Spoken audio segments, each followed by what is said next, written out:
Hey, what's up? So you got yourself a Canon R7. Awesome. But you mostly use the auto mode, or you're constantly digging through the menus looking for that one setting. Let's take a look at how to set up and customize the R7 so you don't miss any shot.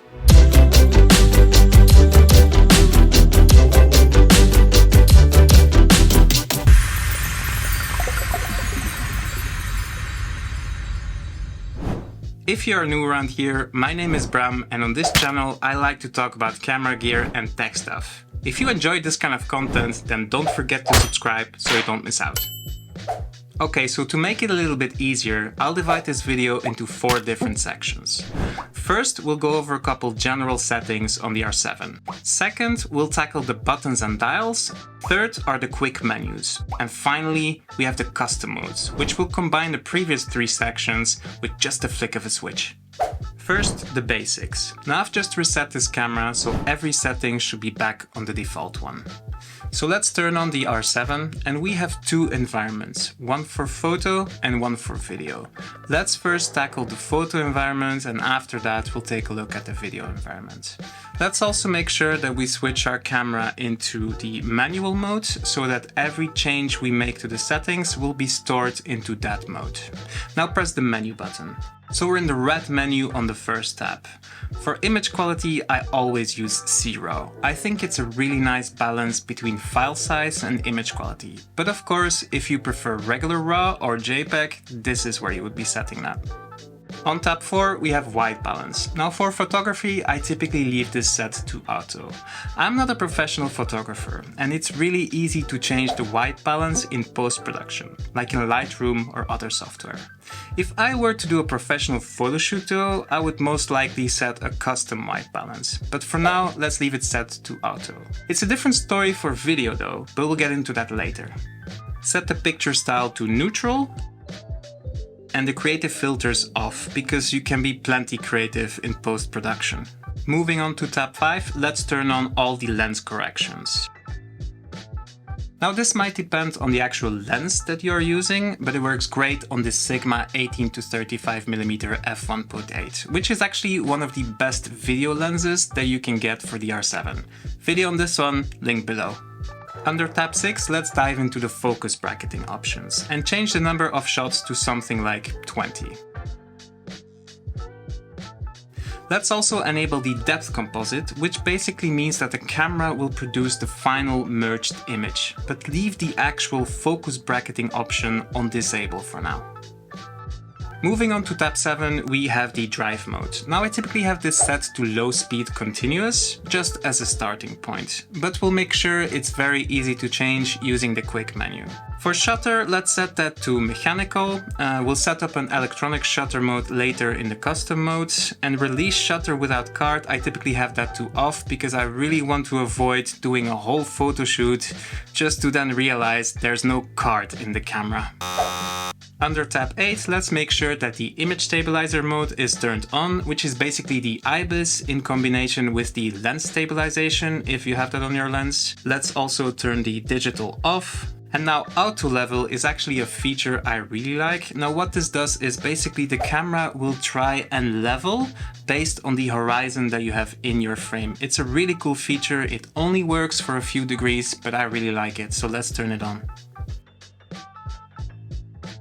We'll customize the quick controls later. Touch shutter can be on disable. I really don't like that because I sometimes accidentally press the screen and then it takes a picture. And then the image review I always set to off. If I want to review an image, I'll just press the play button. It's just really annoying when the images constantly pop up, especially when you're taking multiple pictures.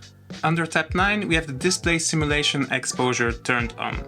Now if you have an RF lens, you can also add in the depth of field preview, so you'll be able to see your bokeh in the preview, and that's really handy, but for some reason it doesn't work with non-RF lenses, just like this one.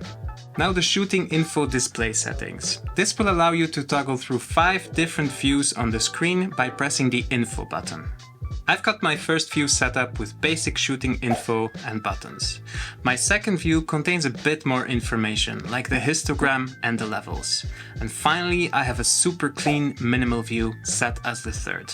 Some of these options can still be edited if you press the info button. You can also set up custom views for the EVF, but for some reason it's limited to only 3 views.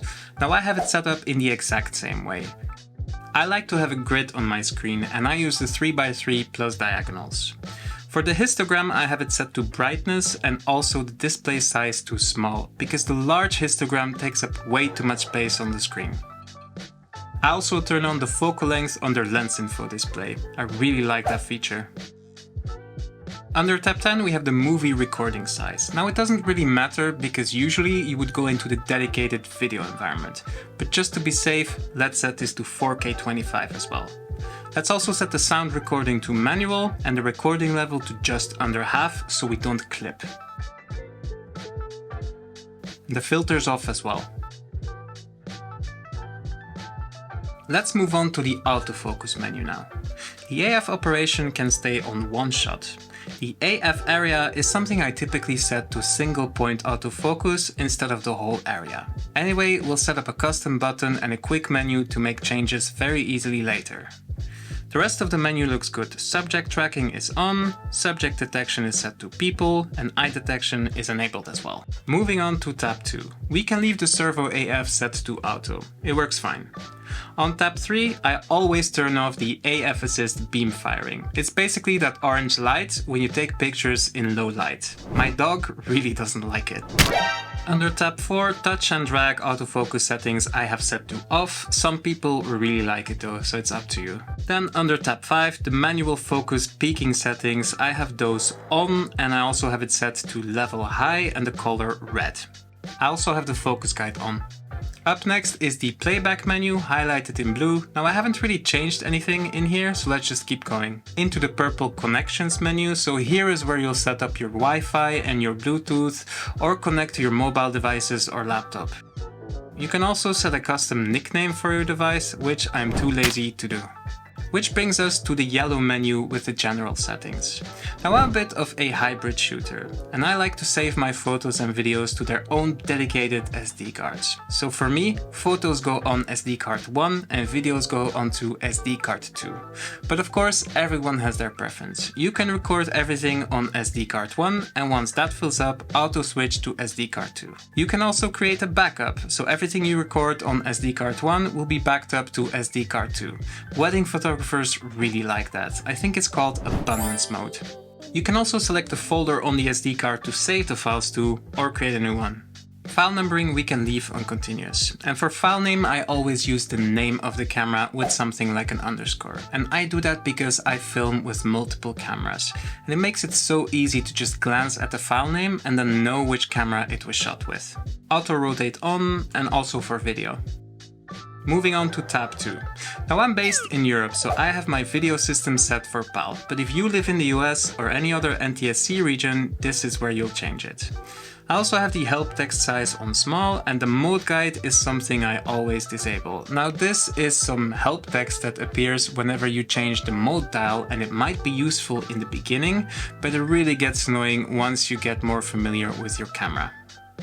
On tab 3 we have the beep. Now I have this set to disable, because it's more incognito when you half press the shutter. Power saving, I have disabled everything and set the viewfinder off for 1 minute. In general, I find it annoying when things turn off by themselves, especially that it might make you miss the shot that you want to take. In general, I'm quite good at turning off the camera when I know I won't be needing it anyway. Let's move to tab 5, the shutter at shutdown. Make sure that you have it on closed. I don't know why you would have it on open, apart from wanting to clean the sensor, maybe. And now on tab 6 we have the custom shooting mode, which is for later in the video, and we can also add the copyright information, which is really handy. Which brings us to the orange menu with the exposure settings, and again I haven't really changed much here except for the custom buttons and dials, but that's for later in the video, so let's keep moving. Now we are in the green menu, or the favorites menu, and in here you can favorite any setting from the menu, so you can access it very easily and you don't have to go digging into the menus. Honestly, I don't use this that much, but if you need it, it's here. Before we move on, let's take a quick look at the video environment. Now many of the settings of the photo environment will be carried over to the video environment, but there are a couple very specific video settings that we'll want to take a look at. So let's switch to the video environment and open the menu. Set the movie recording size to 4K fine 25p. Now if you're in the US or other NTSC region, that will be 24p. A high frame rate is off and the sound recording seems to be carried over from the photography environment. Under tab 3 we have the white balance. Now unlike for photography, we'll set the white balance to daylight instead of auto. If you leave it on auto, the camera will constantly try and adjust the white balance based on what's in the frame while you are shooting. And that will make it really difficult for color grading, so it's better to have a fixed white balance. Of course, you will change the setting based on the environment that you're in, or set a custom Kelvin value, or even a custom white balance. Set the picture style to neutral, and under Canon log settings, turn that on, C-Log 3, View Assist on, and Color Space Cinema Gamut. Moving on to tab 4, let's make sure that all lens corrections have been turned on, and let's move to tab 6. Make sure that the image stabilizer is on and digital off. The auto level we can leave on enabled because we do like that function. And let's also dive into the zebra settings and set zebra level 1 to 35%, which will make it good for C-Log 3 and a gray card. And if you want to know how to do that, Josh Satin has a really good video on that and I'll link it down below. The shooting info display options seem to be carried over from the photography environment, so let's move on to the autofocus menu. We have Movie Servo AF set to enable, and again I'll set the AF area to single point by default. Subject tracking on, subject to detect people, eye detection enable so that all looks good. Moving on to tab 2, we have the Movie Servo AF speed. I typically set that to -2, so the transition is a bit slower when you focus. And that makes everything a bit more cinematic, but it's up to you. And then on tab 5, we set the MF peaking settings to on, level high and the color red, and the focus guide on because it's quite useful. Now the rest of the settings should be carried over from the photo environment, but if you want, you can always verify. So our basic general settings for photo and video are now saved into our manual modes. Now I know I went over these rather quickly, so if you have any questions, don't hesitate to drop those in the comments below, and I'll definitely try and help you out there. Okay, so let's switch back to the photo environment and go into the menu and then to the orange menu, tab 3. Customize the buttons. First, the top of the camera. I have the shutter button mapped to the default function, which is the metering and autofocus start. Same goes for the record button. Now the MFN button, or the multifunction button. You can actually set up to 5 different functions to this button by hitting the info button while you're in the menu. I've got mine set to drive mode, white balance and AF area. If we press the info button again now, we can change the sequence. And I organize the sequence by the settings I use the most. So for me that's first the autofocus area, then the drive mode and then the white balance. Info again to confirm and set to save. So when we go out of the menu now and press the multifunction button, we get an on-screen menu. And when we use the top dial, we can switch between the different options for the currently selected setting. So in this case, the autofocus area. And when we turn the back dial, we can switch between the different settings that we selected earlier. So for the drive mode and the white balance. Let's set this up for video too. So we have white balance and autofocus area. Obviously, there is no drive mode for video, but there is one setting I often use while filming, and that's the Movie Digital IS. I sometimes turn this on when I'm filming with a wide lens. It helps because it removes some of the wobble. Now the ISO. The Canon R7 only has 2 dials, but there's a dedicated ISO button at the top.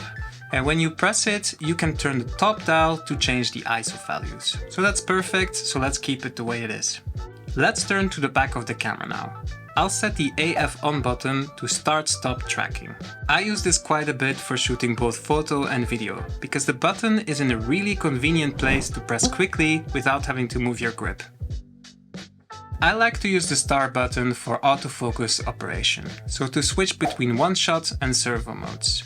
Now this might be specific to the way I shoot, but I tend to frequently go in between these 2 focus modes. If I have a static subject, I will use the one-shot mode and then recompose. But if I have a moving subject, I'm able to easily switch into the servo mode. In the video environment, the star button is set to pause servo. It's the same function, but then for video. Basically, if servo is turned off, the camera will only focus when you have pressed the shutter button.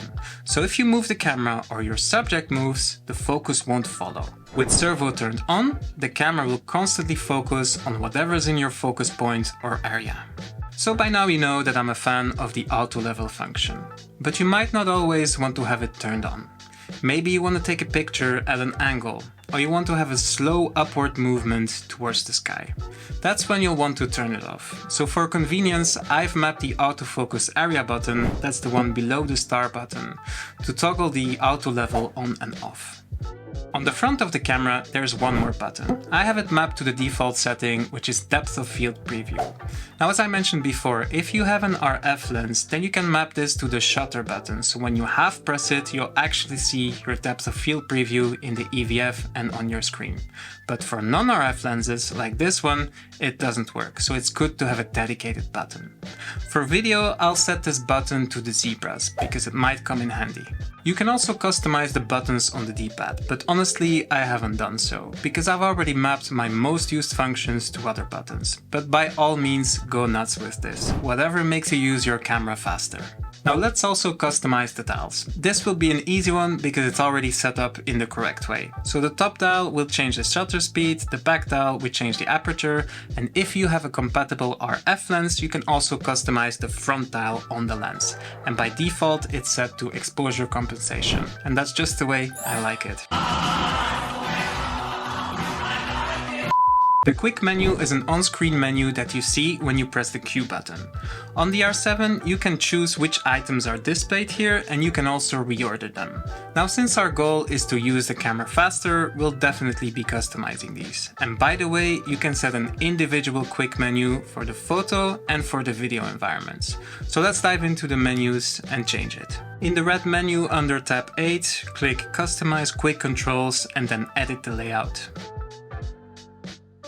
I've selected autofocus area, AF operation, so one shot and servo, drive mode, metering mode, anti-flicker shooting, white balance, subject detection, focus bracketing, image stabilization mode, and peaking. Now yes, some of these settings are already mapped to the multifunction button, but when you're already in the menu, it's just easier to change everything into one go. If we press info again, we can rearrange the items, and again, for me, the most used item will be displayed at the top.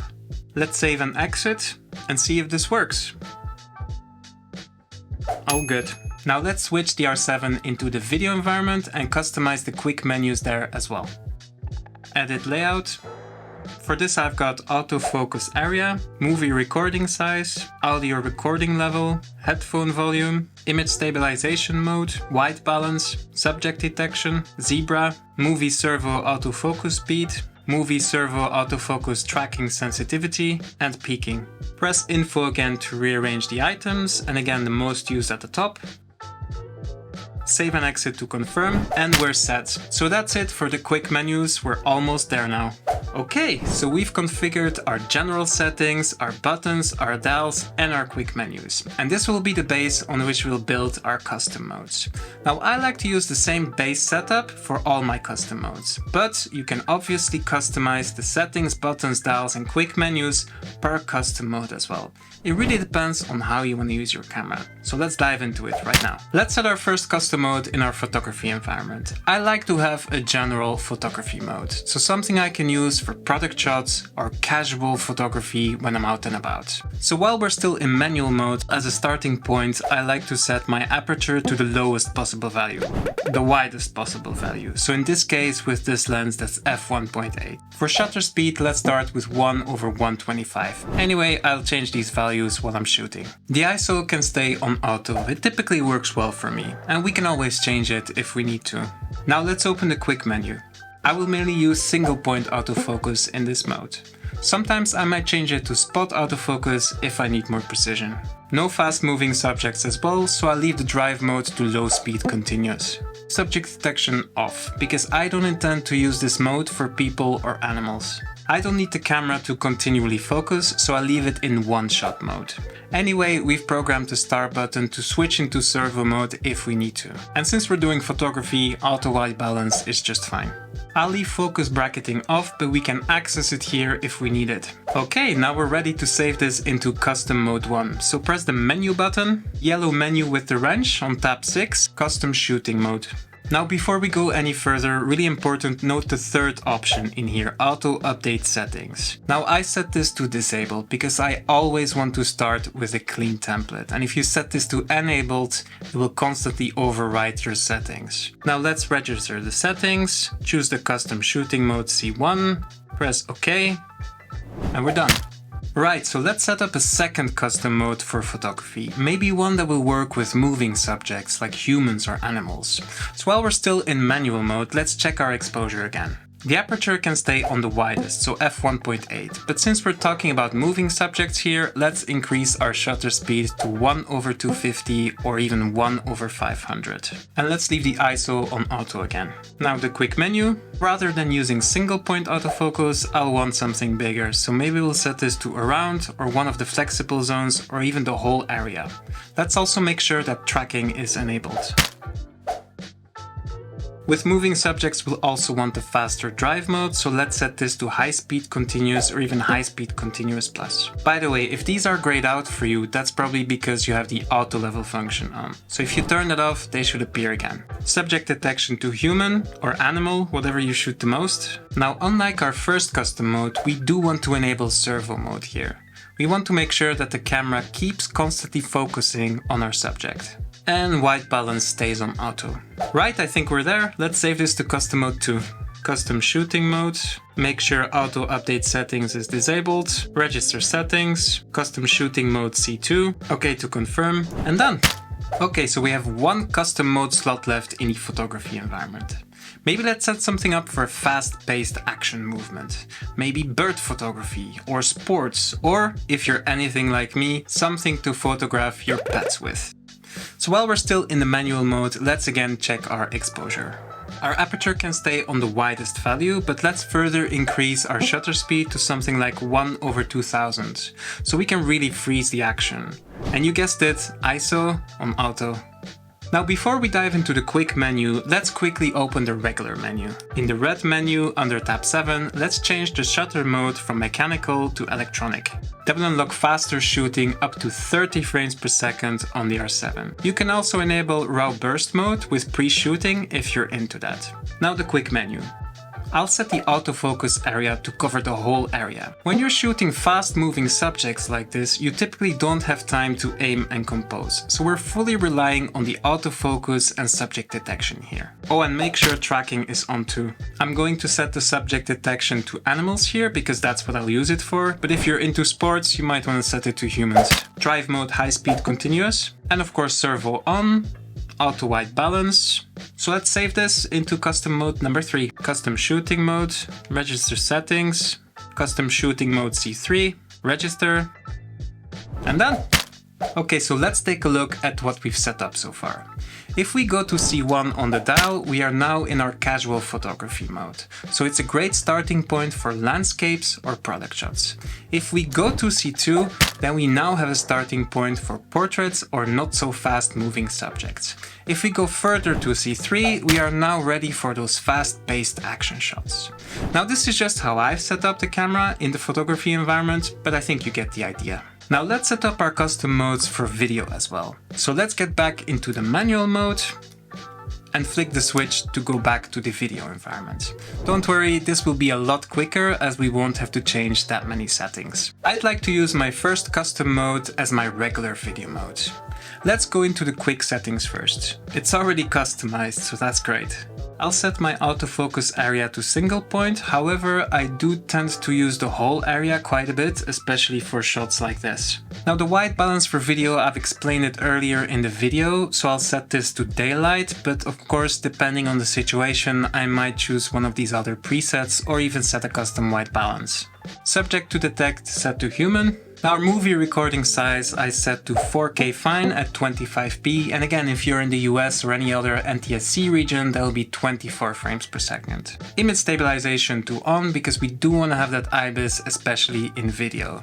And if I were vlogging then I would also turn on the digital IS here. The rest of the menu seems fine, so let's take a look at our exposure now. For shutter speed and frame rates, I'm using the 1/double rule. So since we've set our frame rate to 25p, I'll set my shutter speed to 1/50. That will give us the most natural motion blur. In terms of aperture, you guessed it, the widest possible value, so f1.8. Now the ISO. Let's set that to 800. Why 800? Because that's the base ISO when you're shooting C-Log3 on the R7. And in general, it's a good idea to set a specific value for ISO so that it won't change while you're shooting. Right, so I think we're done here, so let's save that to custom mode 1, custom shooting mode, register settings, custom shooting mode C1, okay, and done. Now let's look at the second custom mode for video. Now I shoot a lot of B-roll and typically I shoot that in slow motion. So let's set up something just for that. Quick settings, autofocus area single point, white balance on daylight, subject detect human. Let's change the movie recording size and change that to 4K 50p. And again, if you're in the US or other NTSC region, that will be 4K 60. The rest here seems fine. Maybe one setting you might want to change is the movie servo autofocus speed. We set this to -2 to get that cinematic focus transition, but remember we're in slow motion here, so if it's too slow, you might want to change it here. Now the exposure. We'll use the same 1/double rule for the shutter speed. So my frame rate is set to 50 frames per second, so my shutter speed will be 1/100. Aperture can stay on f1.8 and ISO 800. Let's save this to custom mode 2, custom shooting mode, register settings, custom shooting mode C2, okay, and done. So now we have one more custom mode to set for the video environment. It really depends how you use your camera. Maybe we want a bit more slow motion. So let's set something up for even higher frame rates. Open the main menu first this time. In the red menu under the first tab, turn on high frame rates. Now all of the settings are still good from our previous custom mode. The only thing we'll have to change is our shutter speed, and we use the same 1/double rule. So in my case, my frame rate is set to 100 frames per second, so I'll set my shutter speed to 1/200. That's it. Now let's save it to custom mode 3. Custom shooting mode, register settings, custom mode C3, okay. And that's it. We've set up 3 custom modes for video as well. One general one that runs at 25 frames per second, a slow motion one that runs at 50 frames per second, and a high frame rate one at 100 frames per second. Technically, you could also use the manual mode as another custom mode, so you have 4 in total, but remember that whatever changes you make to the settings will be saved into that mode. So there you go, we fully customized the Canon R7 now. With the flick of a switch or the press of a button, you'll be ready for just about any scenario now. Now of course, in this video I've shown you how I've set up my R7, but it should be a good starting point for you to customize yours. Now that's it for this one. If you like what you see, then don't forget to subscribe and I'll see you in the next one.